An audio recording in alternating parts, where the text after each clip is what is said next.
last week we had double chapters, but both of those chapters were more at setting up, the war, whereas this chapter was the first chapter of the war. And actually, I have more to say about this chapter probably than I do individually either of the previous chapters, but it really sums up into two displays. You have the display from Shura, but his is more of his character, where Eraser's is more of his powers and abilities, and obviously seeing some of just his general presentation.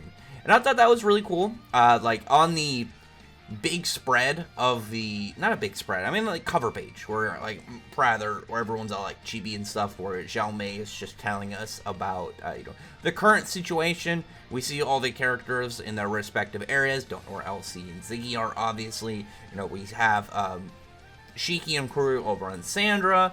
Narrow 66 is where Eraser and Shura are, and over on the temple, I think was that Narrow 1? I don't remember exactly the name of that planet off the top of my head, but the temple where Ember Narrow is. And then, I guess if you can count, just way off in the distance, Jaguar and Justice coming in. Again, very hyped for Jaguar. I've mentioned that many times, very hyped to see what he can do.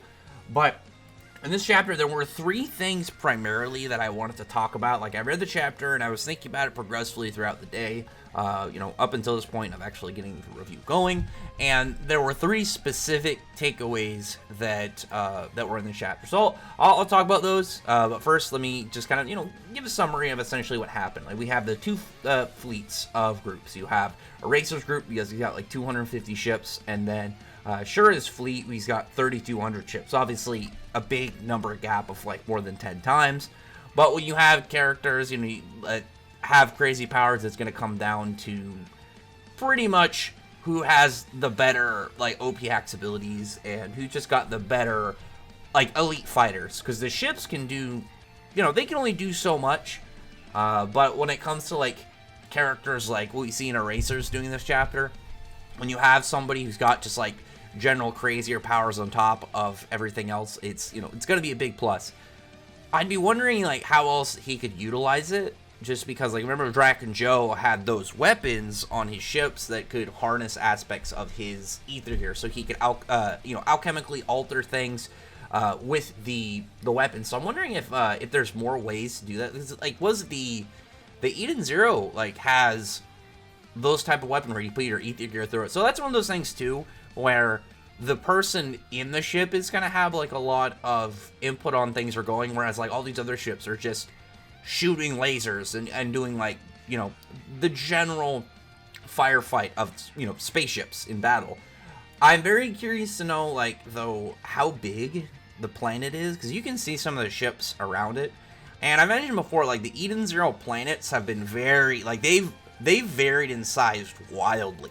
The only one that I like right now that I think is actually like planet size, like comparable to Earth, would be like Blue Garden, whereas most of the other planets have seemed really small and only have had like one or two locations on them, which makes sense. Like, you're gonna have small planets, and you're gonna have big planets, and smaller planets for like very tiny locations is it makes sense, as well as it's just like, okay, yeah, it's some small planet off on the side, nothing too big or important. Whereas like I would assume maybe Temple is probably where I would guess is going to be like probably as big as Blue Garden, something like Earth size. I would assume if that's going to be like his main place, like the big spot for them. But either way, I just always think about that when I see these planets, because they've varied drastically. I still remember the craziest one, besides Xiao Mei's, because Xiao Mei's is really small, but Xiao Mei's is like her own personal planet. It's like a King Kai setup, whereas the candy planet that Amir was on literally looked like a square block. Like, it literally just looked like a couple of houses would fit on there. Almost like if you look at if you just imagine Xiao Mei's planet, Amira's looks like you somehow rent that planet. Like, it's a vacation spot, but you can maybe have like only a couple of people have a spot to pay to be on there or something like that. But we got information from Eraser as well this chapter. His hair is actually a lot longer than I thought it was. I thought it was going to kind of be like around his shoulders, but part of it is like going down his back and stuff too. But we do get information in this chapter about the ranks of the Interstellar, and that in the Interstellar there's no hierarchy. Like, nobody is above the other. Like, the six of them are on equal terms.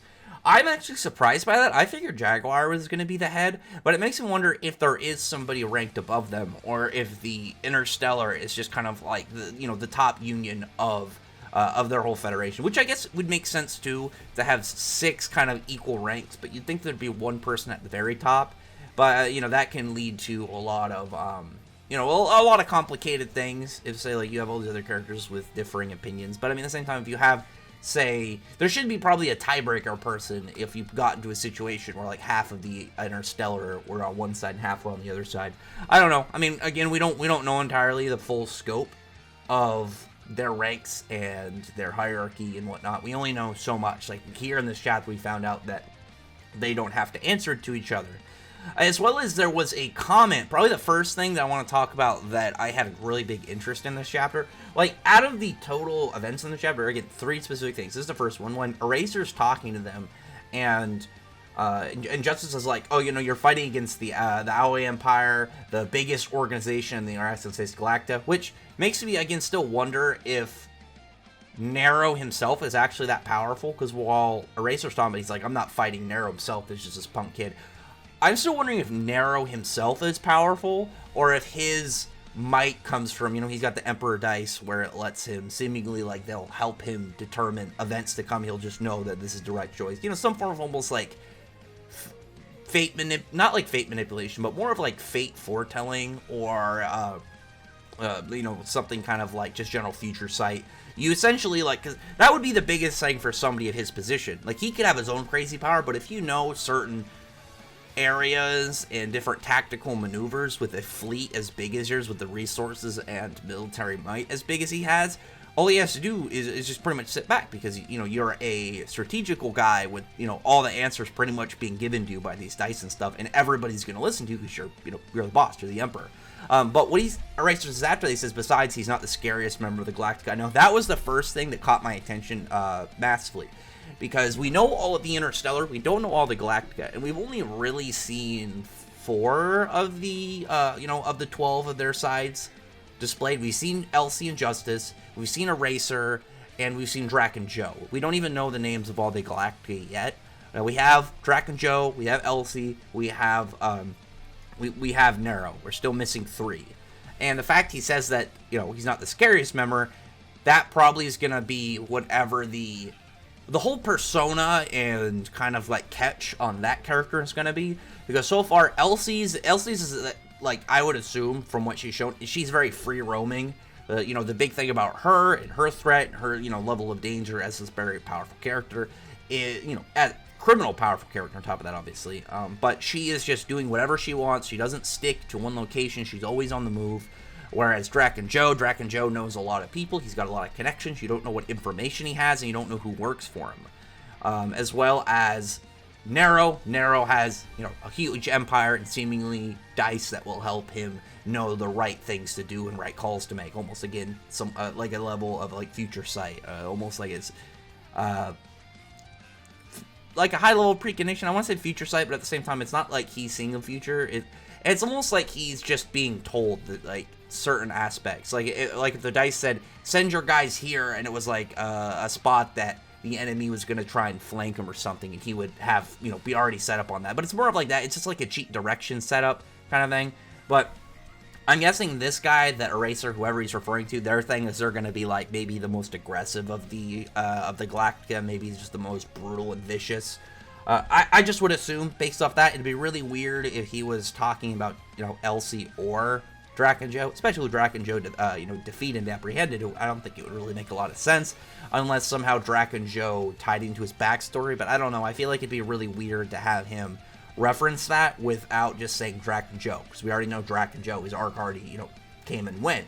We don't know his future stuff, but as of right now, like, we know enough about him that it'd be weird to kind of hide that information on us.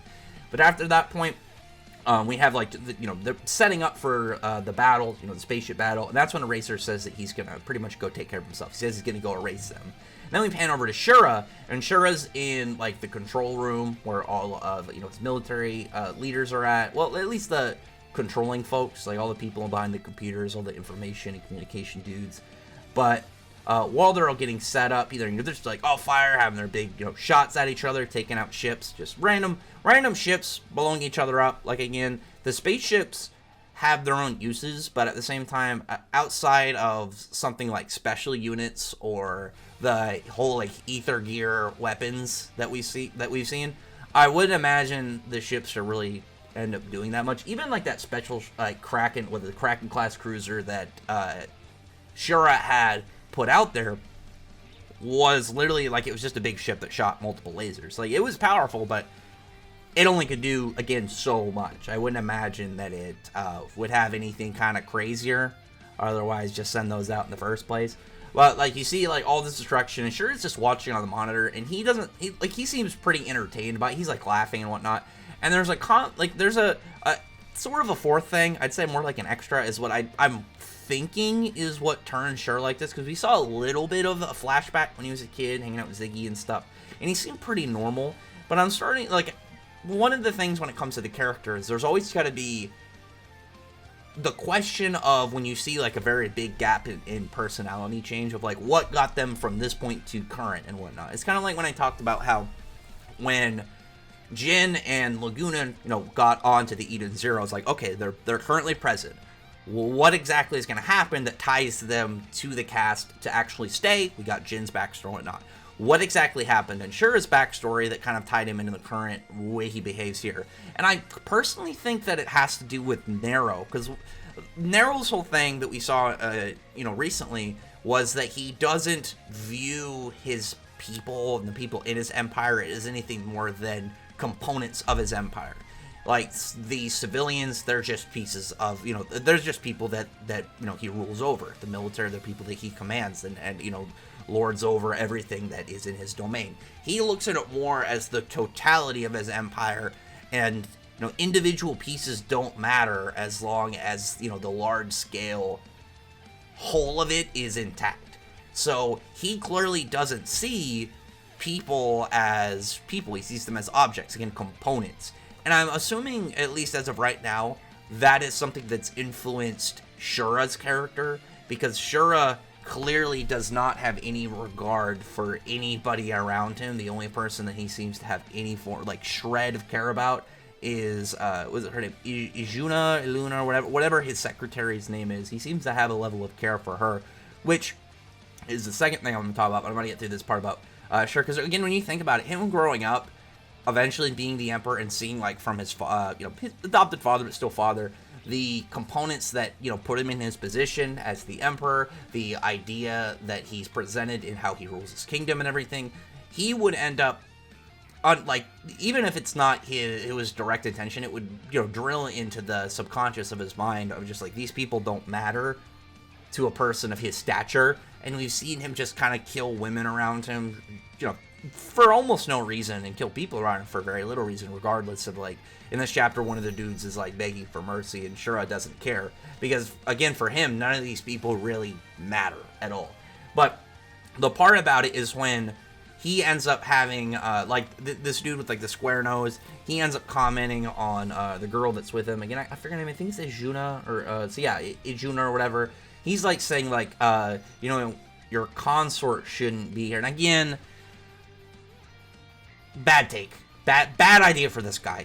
Absolutely bad idea. Like, you would have to have no idea what Shura's like, I think, for you to want to make this decision, or just this call. Like, I don't imagine that every single character within their military probably knows Shura at a personal level, or even has a lot of experience with him. Like, legitimately, Nero has control over, like, a whole cosmos. Like, he's got a whole sector of space under his control, so millions, billions of people, I wouldn't expect, this random square-nosed military dude to know how unhinged Shura is. But at the same time, there's clearly something tied between Ijuna and Shura that's, part of his backstory, because, like, the second he's kind of getting rude, like, I would have stopped right there. He's like, when he's just like, it's not a problem, she's my secretary, I would have stopped right there. I mean, like, don't question him. Like, you just saw him chuckle and laugh at all these people getting killed. And he already responded to you, being like, don't worry about it, not a problem, just is good.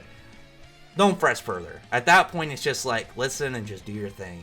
Just do your thing and don't even bother. But he ended up kind of being like, oh, but didn't she used to be your consort? You know, pretty much like I would assume maybe started as a prostitute or something. But he ends up, like, Shura just ends up lifting this dude up with gravity. And he's like, listen, I told you what I said. And just starts, well, pretty much force crushing him with gravity. What we saw, what Shiki thought he was seeing from Ziggy on Rebecca a couple chapters ago, of pretty much just applying gravity pressure onto somebody. And granted, unless you're somebody with powers and abilities that you have a heightened durability and, you know, different stats beyond a regular person, this, like, base gravity manipulation is going to absolutely destroy you. Like, it's going to pressurize your insides and start to just crush you from within. It's not literally just someone pushing on you. Like, you're going to be feeling it from every aspect of your body. And he ends up just kind of, like, slowly squishing the dude. And I kind of wish he ended up giving this guy mercy, because he wasn't apologizing. He was kind of just begging for mercy. And I do wish Shura ended up, you know, letting him go, but he ends up killing him and just being like, you know, when he's talking about it, he even says, like, you know, you're a grunt. Grunts are supposed to shut up and do what they're told. And again, like I said, he definitely doesn't see the people as anything more than kind of components, tools within, you know, his father's whole empire, something he's going to eventually inherit. So I'm just guessing that's going to come into play later. I don't know how long his character is going to exist, though, after this arc, because he's not being built up like one of those bad guys that could get redeemed, maybe even join the main cast. Like, he's definitely getting built up as one of those, like, very scummy bad guys. And I like that Mishima is doing this with him while giving him a lot of spotlight, unless he ends up, like, killing him off before, like, he fights Shiki, which is, I'm hoping it's not the case, because I actually really want to see him and Shiki interact, and I want him to be Shiki's main fight of this arc. But it's one of those things, like, usually you don't get, like, characters like this being who are absolute douchebags. You don't really get them having the spotlight. This personality is usually something that's put on, like, a villain that is going to get beaten up in, like, a chapter or two, and you make them that outright rotten because you want the readers and the audience just to hate them and just being like, man, I can't wait to see this guy get bodied.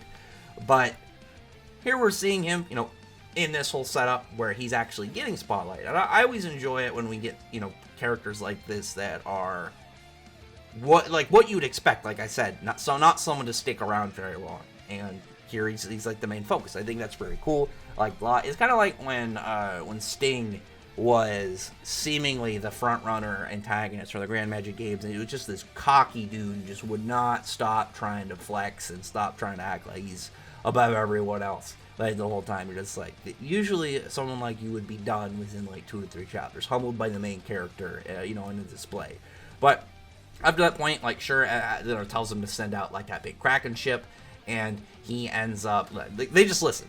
Oh, and it's just because giving back, because I didn't go into the second aspect of what I wanted to talk about as long as I did, but, like, the whole fact that Shura has some form of actual affection for Izuna, like, we don't know if it's like a love thing, or like maybe it's like the one woman he actually cares about, or if it's just like he enjoys her company. Well, whatever the specifics are, there's clearly something beyond like him just liking her work, because clearly this dude kind of pressing the matter with her, like, upset Shura entirely. So I'm very curious of when we get to that aspect of the backstory. And I actually just noticed his ether gear is like either shining through his clothes or it's going over his clothes, for sure. I was actually really surprised about that now that I think about it. But after that point, he ends up sending out like this big spaceship. And here's the third thing in the chapter that I really wanted to talk about, is Eraser ends up going up there and saying that he's like apologizing to the people that unfortunately died within his fleet, which I actually liked. I thought that was a really good thing for him, and he's the opposite, obviously, at least in this display of Shura, where Shura didn't care. Eraser clearly feels bad that while he was getting prepped, some of his people ended up dying, and his ability is very busted. It's one of those ones where it's hacks in the first display. No idea what the limitations and details of it are. Like, does he just erase people? Is he teleporting them somewhere? How exactly does it work? But the only thing we know right now is that it's charged. Like, it takes a charge to do. So would he be able to do this to a lesser degree if he just activated it? Or, like, what exactly, is the whole setup for this? He ends up using his ether gear. His hair turns white. I would assume white, unless it's like just one of those lighter colors that, because it's a black and white manga, we don't see what it is. But he's in this form, and he's just pretty much waving his hand over areas, and you see like this big white line kind of etched from a spot over to him. Like, it's weird because I can't tell if it came from part of that dust cloud, there's that part of just debris in space, or what. But like, all these lines are just kind of going over the ship, and then there's people in the ship that are even saying that they're disappearing. And eventually so many attacks go over it that the whole cruiser is just erased, like it's just gone. Going with the name Eraser, and he's even saying, going up there saying he was going to erase it. And like, they even say, like, every ship in that fleet is erased. Like, very impressive for Eraser in his first display. I really want to know, though, like I said, how does this work? How does this ability of his work? Is he limited to, like, is he limited only in this form to use it? Does he not have something like an overdrive? It's really weird because we haven't seen anything like, oh, I have to charge up my ether gear. Like, there's some form of weird, like, general weird rule and detail to it that, I really want to know. Like, this is definitely a power I want to see more of. Like, I want to use this dude in some, some debate fights. But as one of those hacks is, we need to know what it does to actually properly use him. It's not like he's just walks into a fight, erases somebody. Like, clearly he can't do that, otherwise he would have. As well as we don't even know what exactly his ether gear does. Like, we just see it on display, but we don't know the details to it. There was, like, a cool bit on his ship, the Hot Eye switch, Fairy Tail reference. I thought that was cool, with Hot Eye in there. I'm actually just mid-chapter, like, I'm about to finish up, but I wanted to go back because the ship that he was on has a a big line in it. Like, it's like the bullseye mark, and it looks like it was on some of the other ships. So I thought like maybe he was putting that onto his ship or something. Maybe it had something to do with it. I don't really know. Like, maybe his power is dependent on like an energy source he links to, like whatever powers the ship. Maybe he's able to kind of like hone in on that ether and then apply it to his powers. Again, I don't really know. It's just something that, first ideas based off of very little that we were given to him. It is a cool power regardless. I really want to see what the other Galactica do now. Interstellar for Racer, but Galactica in general. All of them across the board. But either way, for this chapter, I thought it was really good. Like I said, the three big things that I took away from this chapter is the mentioning of another one of the Galactica, apparently the scarier one out of the 6. The odd relationship between Shura and Izuna. I really want to know what exactly is up with that, and why he's only nice to her. Like, we didn't see anything like him be like extra nice, but I mean, like, his seemingly like go to after somebody does anything is kill, and she doesn't, he doesn't seem to do that, as well as he doesn't seem very kind if people press anything about her. And then the third thing is I want to know the details to Eraser's ether gear. Like, what exactly are the limitations? How long does it take to charge? What exactly does it do? Is he just erasing matter? Or, like, how does it work? Because it looks like a light-based power. Like, they even call him the White Flash. Is it some, like I don't really know. Like, is it some just weird general, like, light erasure thing? How exactly do the specifics of it go down? Because, again, like, you see one point, like, it goes over the ship, but then inside the ship it gets some of the guys. I don't really know. It's just one of those things we're gonna have to wait and see. Really cool though for a first, a first time up, and his design is pretty sick too. But anyway, other than that, comment below, thumbs up the video, friend the like button, subscribe button, and check out my other videos. But other than that, I appreciate everybody who's already subscribed. And thank you all for listening. Bye.